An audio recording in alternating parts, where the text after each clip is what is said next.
The message came on a quiet Tuesday afternoon. Inside the Deep Space Listening Post in Nevada, Tom Miller was just about to take his coffee break when the instruments started going crazy. At first, he thought it was another malfunction.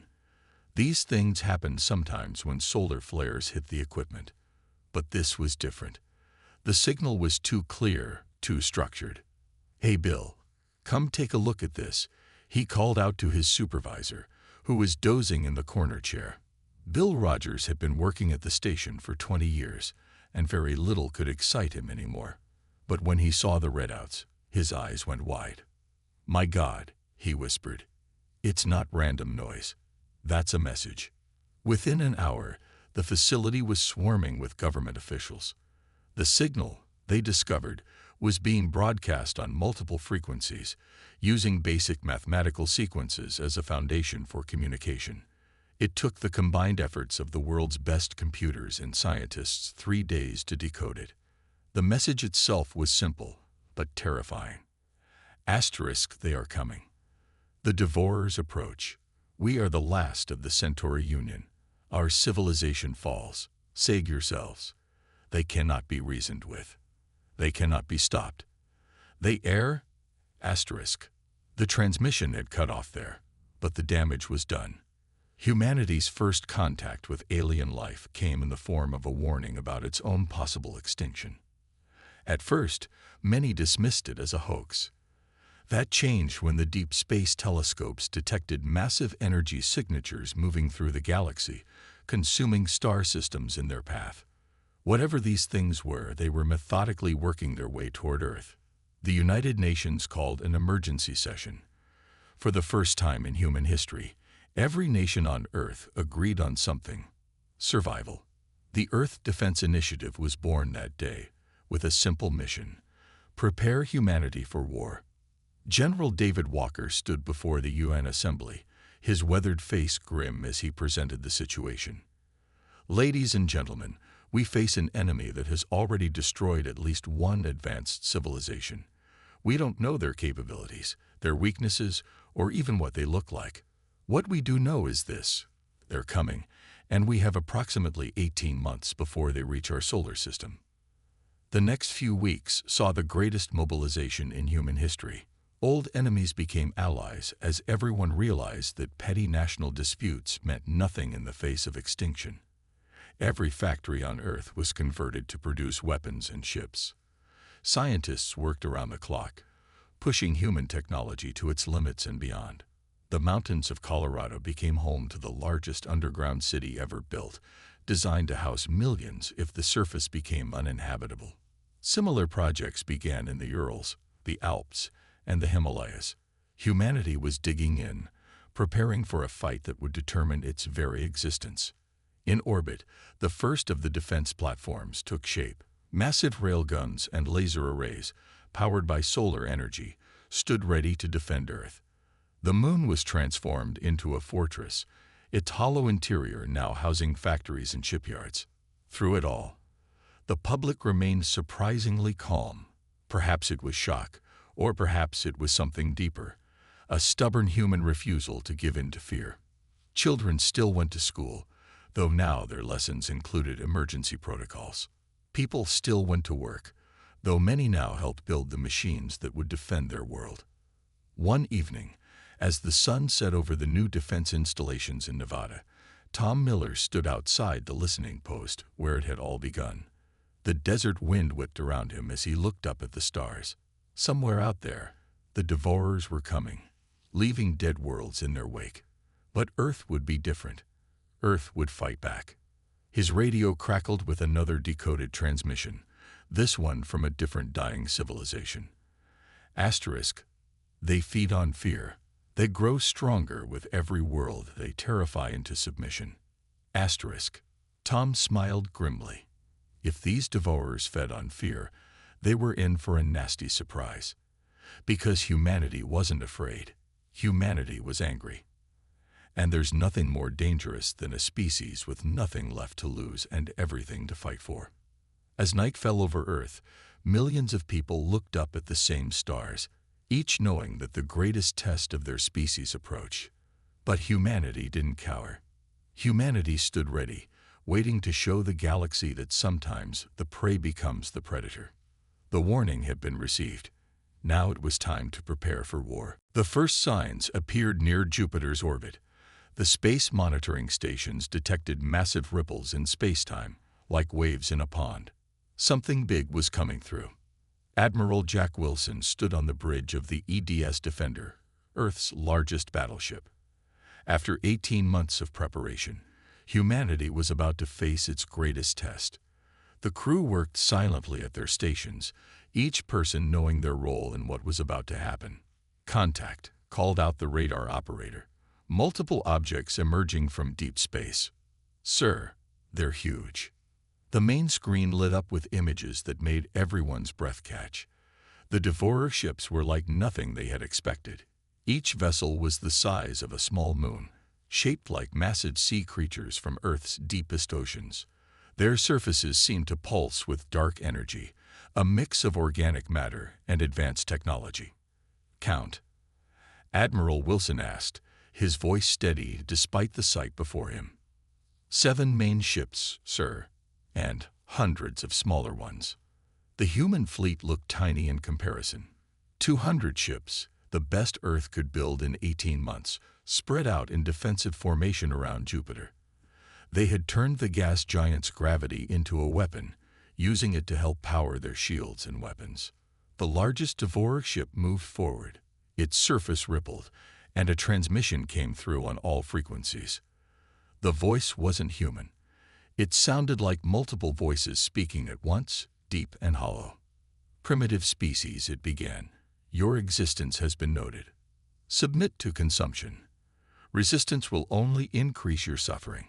You have 1 Earth hour to surrender your world." Admiral Wilson looked around at his crew. He saw determination in their eyes, not fear. Humanity had spent every day since the warning preparing for this moment. They were ready. He pressed the communication button, broadcasting his response to both fleets. "This is Admiral Jack Wilson of the Earth Defense Fleet. Here's our answer. Come and take it." A battle began moments later. The Devourers, used to species cowering before them, seemed surprised by the immediate attack. Human ships moved in complex patterns, using Jupiter's gravity to slingshot around at incredible speeds. The first victory came quickly. A group of smaller human ships, led by Captain Lisa Brown, dove straight at one of the massive enemy vessels. The Devourers expected them to pull away. They didn't. The ships fired their experimental quantum torpedoes directly into the organic parts of the enemy ship. The effect was immediate. The giant ship writhed like a wounded animal, its surface bubbling and bursting. The quantum weapons were doing exactly what the scientists had hoped, disrupting the bizarre organic-mechanical mix of the enemy vessels. But the Devourers adapted quickly.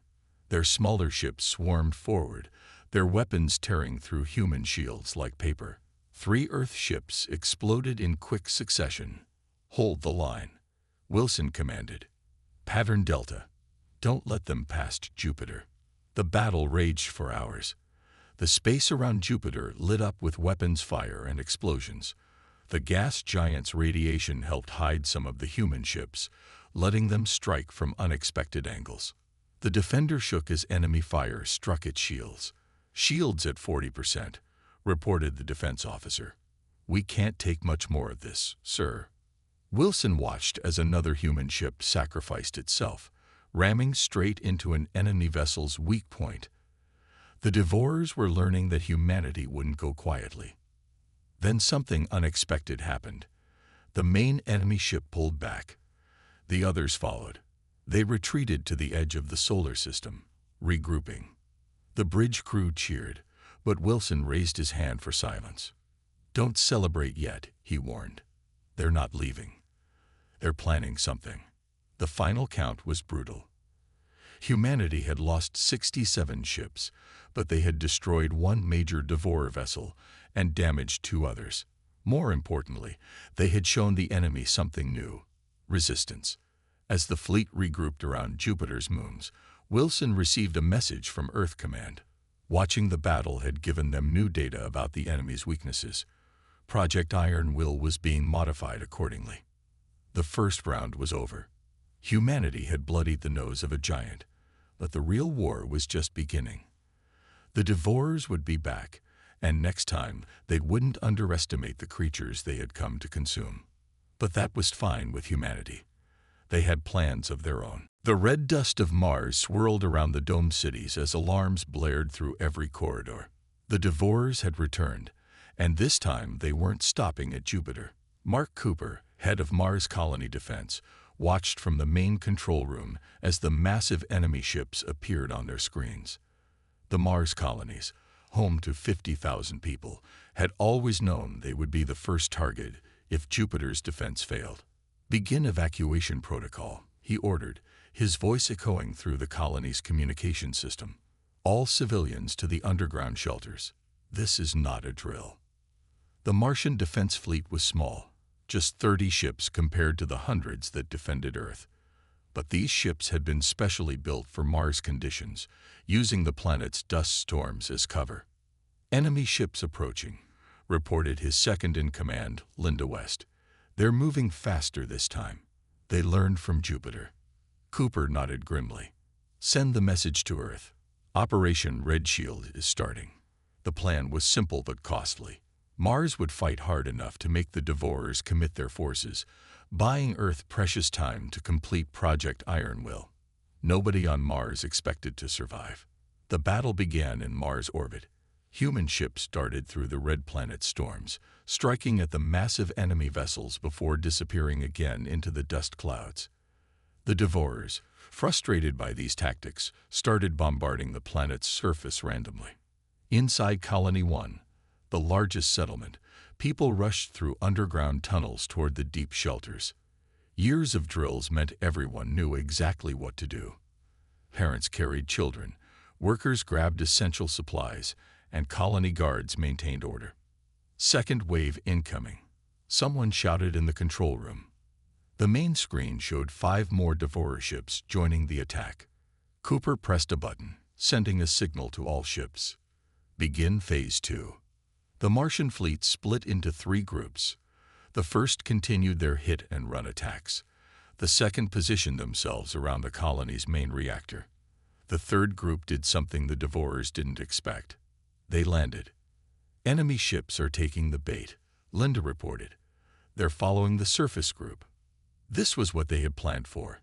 As the Devourer ships descended into Mars' atmosphere, they were caught in something they hadn't encountered before: a massive electromagnetic web, powered by devices hidden under the planet's surface. 2 enemy ships crashed, their organic mechanical systems disrupted by the trap. But the others adapted quickly, breaking free and resuming their attack with even more fury. "Colony 3 is gone," someone reported. Then, Colony 4 breached. Colony 2 losing pressure. Cooper watched as years of human work on Mars were destroyed in minutes, but every minute they fought was another minute Earth had to prepare. "Sir," Linda called out, her voice shaking. "The last evacuation ships are ready. You need to go." Cooper shook his head. "Send them without me. Someone needs to control the defense grid until the end." The final phase of Operation Red Shield began. As the last civilian ships escaped through carefully hidden tunnels, the Martian defense fleet made their final move. Every remaining ship, led by Captain John Reed, charged straight at the largest enemy vessel. At the same time, Cooper activated the colony reactor's overload sequence. If Mars was going to fall, it would fall on humanity's terms. The explosion was visible from Earth, a bright flash that briefly made Mars outshine every other planet in the solar system. 3 Devourer ships were destroyed, 2 more heavily damaged. The cost was enormous. Mars' surface was changed forever, its colonies vaporized, its atmosphere even thinner than before. But the sacrifice served its purpose. The Devourers had lost more ships, and Earth had gained the time it desperately needed. In the underground cities of Earth, people watched recordings of Mars' last stand. There were tears, but also determination. Mars had shown that humanity would pay any price to survive.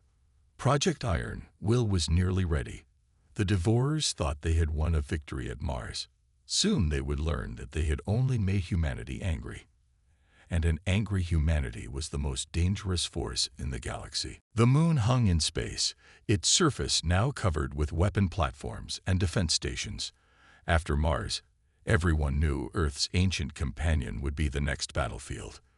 The Devourers would have to take the moon before they could reach Earth. Commander Pete Adams stood at the main window of Lunar Base Alpha, watching Earth shine blue and beautiful in the black sky.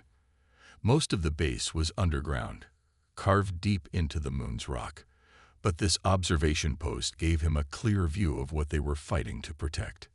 "Sir," his comm officer called out, "they're coming." All stations reporting massive energy signatures. "How many?" Adams asked, though he already knew the answer would be bad. 15 capital ships, sir, including the ones damaged at Mars. The moon's defenses were impressive. Thousands of automated turrets covered its surface. Shield generators protected key installations. Rail guns the size of skyscrapers were ready to fire chunks of moon rock at nearly light speed. "Send the code word to Earth," Adams ordered. "Operation Moonfall is starting." The Devourer fleet appeared suddenly, their massive ships blocking out the stars. But this time, humanity struck first. The rail guns fired, sending moon rocks enhanced with quantum warheads straight at the enemy fleet. 2 Devourer ships were hit directly. Their organic hulls ripped open, spilling strange biomechanical parts into space. The enemy fleet scattered, surprised by the ferocity of the attack. "Launch the drones," Adams commanded. Thousands of small, unmanned ships shot out from hidden bases across the moon's surface. These were humanity's newest weapons. Artificial intelligence-controlled fighters that could react faster than any human pilot. The space around the moon became a chaos of explosions and energy beams. The drones swarmed around the huge enemy ships like angry bees, finding weak spots and attacking in coordinated patterns. But the Devourers were learning. Their ships started releasing some kind of organic substance that wrapped around the drones, disabling them. More enemy ships appeared from behind the moon, attacking from angles the defenses weren't prepared for. "Base 3 is gone," reported the tactical officer. "Base 7 losing power. Base 4 under heavy attack." Adams watched as the carefully planned defense began to crumble, but they had one more card to play. "Begin Protocol Thunder," he ordered quietly. Deep inside the moon's core, nuclear devices planted months ago activated, not to explode. Humanity had a different plan. The devices began changing the moon's magnetic field, turning it into a weapon. The effect on the Devourer ships was immediate. Their organic components started reacting badly to the magnetic changes. 3 more enemy ships fell back, their systems failing. But the victory was short-lived. The largest Devourer ship, learning from its allies' mistakes, fired a massive energy beam directly at Lunar Base Alpha. "All personnel to escape pods." Adams shouted as the base began to shake. "Initiate base self-destruct sequence." The evacuation was orderly despite the chaos. Years of drills had prepared them for this moment. As teams rushed to their escape pods, Adams stayed at his post, coordinating the retreat. "Sir," his second-in-command said, "last group is away. We need to go." Adams looked one last time at Earth shining in the distance. "Launch your pod," he said. "I'll set the final sequence." The base was nearly empty now. Adams worked quickly at his console, programming the base's remaining power into one final attack. The Devourers would take the moon, but they would pay dearly for it. When the massive enemy ship approached to finish off the base, Adams pressed the final button. Every remaining weapon, every power source, every bit of energy in Lunar Base Alpha fired at once. The base itself exploded, taking 3 more Devourer ships with it. From the escape pods racing toward Earth, the survivors watched their home of many years become a bright new crater on the moon's surface. The Devourers had won the moon, but at a terrible cost. Half their fleet was destroyed or damaged. More importantly, the battle had proven something. The Devourers could be hurt. They could be killed. They were not invincible. On Earth, Project Iron Will was ready. The real battle for humanity's survival was about to begin. Deep beneath the Rocky Mountains, in the most secure facility ever built by human hands, Dr. Susan Reed stood before the world's leaders. On screens around her, the remains of the moon still glowed from the recent battle. Project Iron Will is ready, she announced. We can now turn Earth itself into a weapon. The room was silent. Everyone knew this was humanity's last chance. The Devourers had taken Mars, conquered the moon, and now their remaining ships were approaching Earth. But this time, Earth was ready. Begin the sequence, ordered the United Earth Council. In secret bunkers across the planet, teams of scientists activated machines that reached deep into Earth's core. For months, they had been modifying the planet's magnetic field, turning it into something the Devourers had never faced before. High above, the enemy fleet approached. Their ships, though fewer in number after the moon battle, were still terrifying to behold. They positioned themselves around Earth, preparing for what they thought would be their final victory. The same hollow multi-voice transmission came again. Your defenses have failed. Your moon has fallen. Submit to consumption. Dr. Reed looked at her monitors as the final calculations completed. She picked up the communication mic, her voice steady. Actually, she said, we'd like you to submit to this. She pressed the button. Earth's magnetic field exploded outward like a shockwave. The planet's core, transformed by months of preparation, released energy on a scale never before seen by any species. The field wasn't just powerful. It was specifically tuned to attack the organic mechanical nature of the Devourer ships. The effect was immediate and devastating.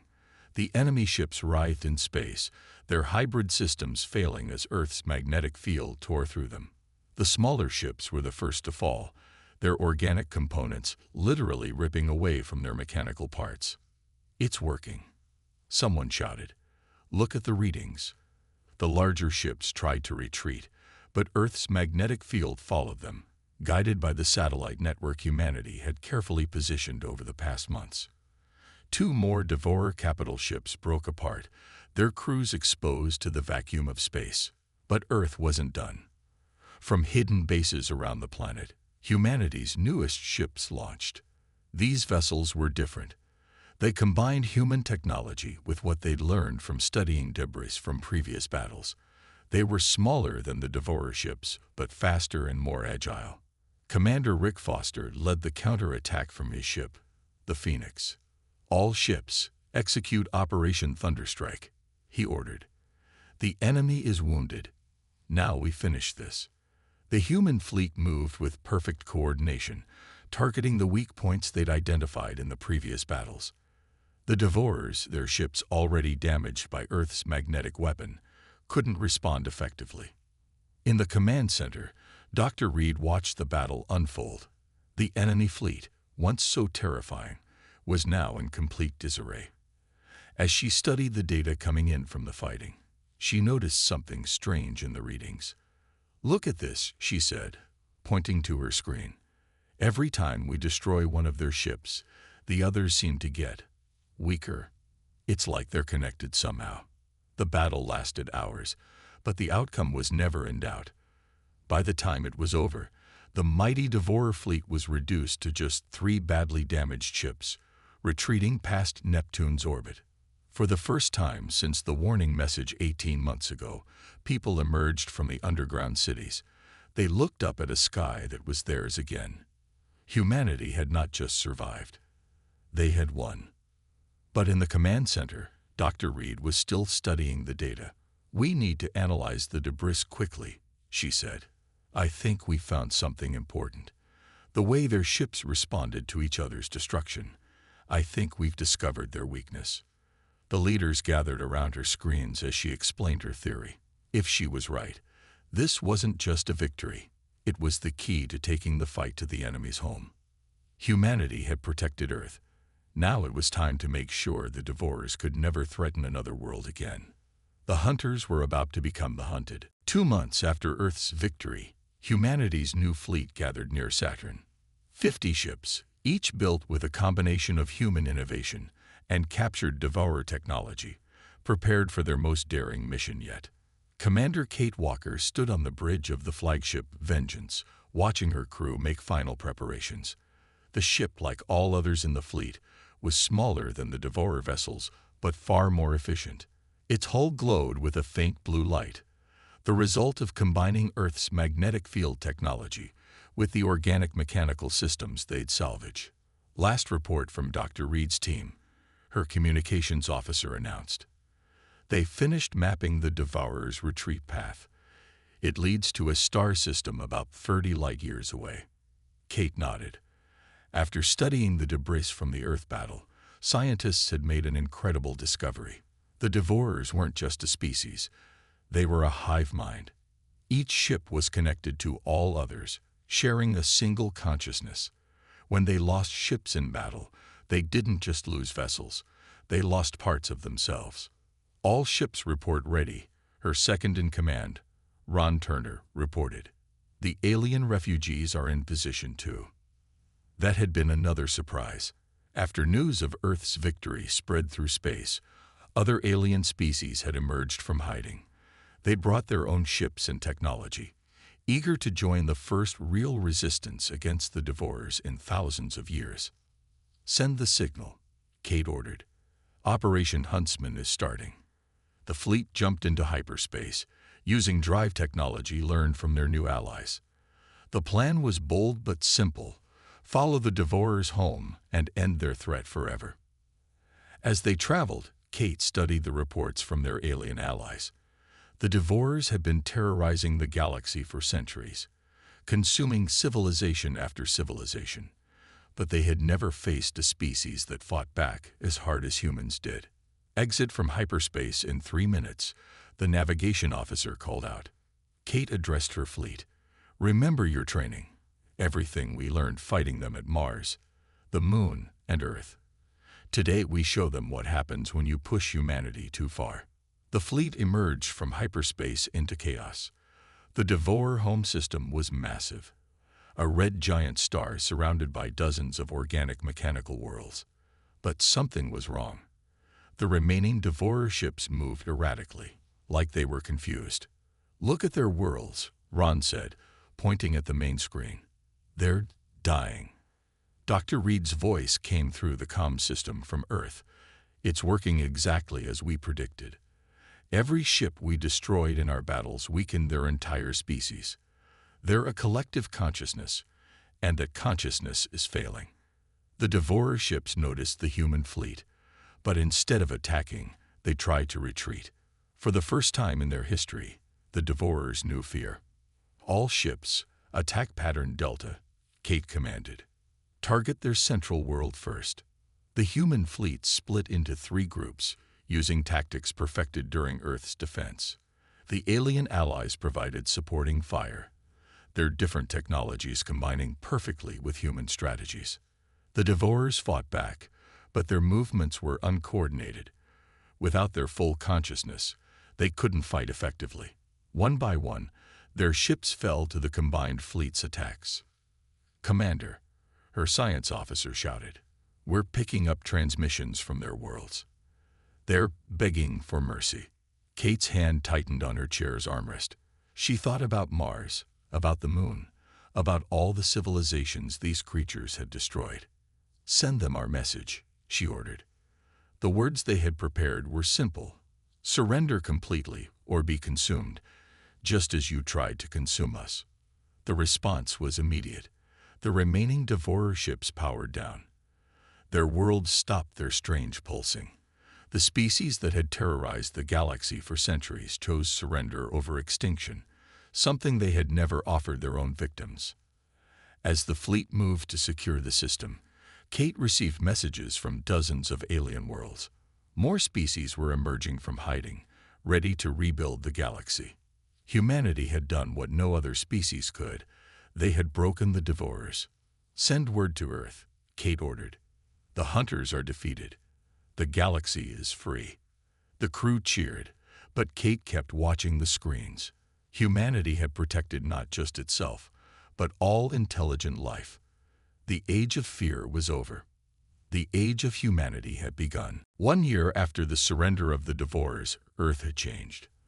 The planet was no longer just humanity's home. It had become the center of a new galactic alliance.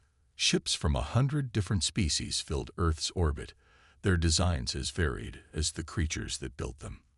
In the rebuilt United Nations building in New York, now called the Galactic Council Chamber, Admiral Tom Miller stood before representatives from across the galaxy. He was the same man who had received the first warning about the Devourers 2 years ago. Now he was about to reveal the final truth about humanity's greatest enemy. The investigation of the Devourer homeworld is complete, he announced. What we found changes everything we thought we knew about them. The room fell silent. Aliens of all shapes and sizes leaned forward, their translation devices ready. The Devourers weren't just feeding on our planets or our resources, Tom continued. They fed on fear itself. Their entire civilization was built on consuming the terror of other species. That's why they always announced their arrival, why they gave time for fear to build. It made their victims more nutritious. Screens around the room showed images from the Devourer worlds. Their cities were vast organs that processed emotional energy into physical sustenance. Their ships were designed not just to destroy, but to terrorize. But humanity did something no other species had done before, Tom said. We refused to be afraid. Every time they expected terror, they found anger instead. Every time they waited for surrender, they met resistance. We were like poison to them. Dr. Reed, who had led Project Iron Will, stepped forward. Their biology couldn't handle it. Each battle where we showed courage instead of fear weakened them. By the time we reached their homeworld, they were already starving. The alien representatives murmured among themselves. Many of their species had hidden for generations, their fear feeding the Devourer's strength. Humanity had broken that cycle not through superior technology or numbers, but through sheer determination. But there's more, Tom continued. In studying their ruins, we found records of their origin. The Devourers were once like us, a normal species, but they found a way to convert emotional energy into physical power. They chose fear because it was the easiest to create. They became addicted to it, built their entire civilization around it. The screen showed new images, the Devourer worlds being transformed. The surviving members of their species were undergoing treatment, breaking their addiction to fear. Many had chosen to help rebuild the worlds they had destroyed. Today, Tom announced, we're not here to punish the defeated. We're here to build something new. Earth proposes the creation of a galactic defense force, not to conquer or control, but to protect, to ensure that no species ever again preys upon another. The alien representatives began to applaud, each in their own way. Some clicked appendages, others flashed bioluminescent patterns, but all showed approval. Outside the chamber, humanity's ships patrolled alongside alien vessels. The moon, restored and rebuilt, had become a major trading hub. Mars was being terraformed again, this time with technology from a dozen worlds. In orbit, the massive ship Unity neared completion. It was humanity's gift to the galaxy, a vessel combining technology from all species, designed to explore and protect. Its crew would be drawn from every world in the Alliance. Commander Kate Walker, who had led the final battle against the Devourers, had been chosen as its first captain. As she watched the ship's construction from her office window, she thought about how far humanity had come. They had faced extinction and emerged stronger. They had met aliens through a warning of death, yet built friendships amid the stars. They had turned fear into courage, defeat into victory, and enemies into allies. The galaxy had cowered before the Devourers, but humanity had stood ready, not just for vengeance, but for something greater, the chance to build a better future for all species. As the sun set over Earth, ships from 100 worlds glittered in the darkening sky. Humanity had not just saved itself, it had saved the galaxy. And this was just the beginning.